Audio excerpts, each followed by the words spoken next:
In this video, I'll show you how to fix in case your PlayStation Portal has a black screen and no matter what you press, you can press the power button, nothing is happening, it just stays black.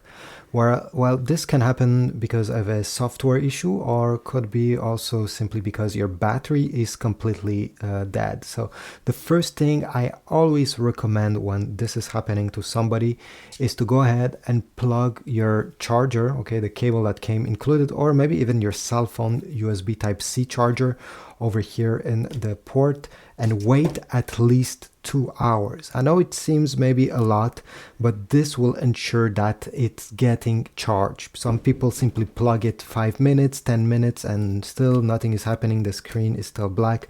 This is because although it has charged during that time, it didn't charge enough for it to boot up. So again, 2 hours is a safe amount of time, or leave it overnight if you have this luxury to not use it during that many hours, and then come back and try to power it on the way you usually do it.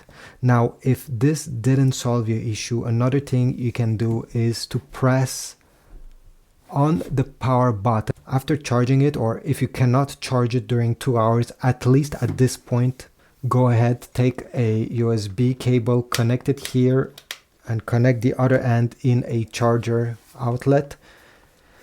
And now you're going to press the power button over here during 15 seconds. Do not release that button unless 15 seconds has passed. So let me do it.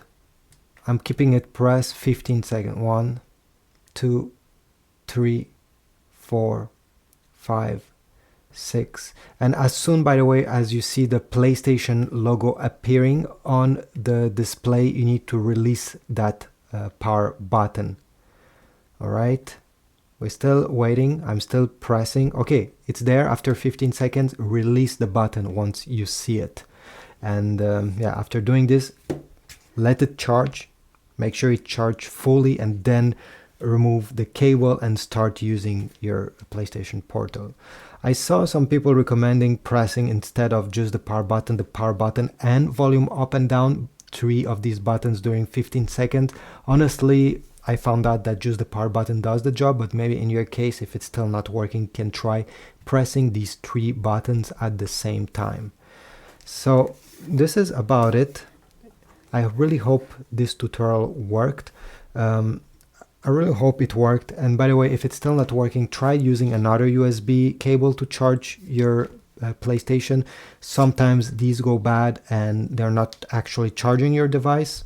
So yeah, try using another one, another charger brick that you connect in your wall, and you should be good to go. Leave a like, subscribe, and I will see you in the next video.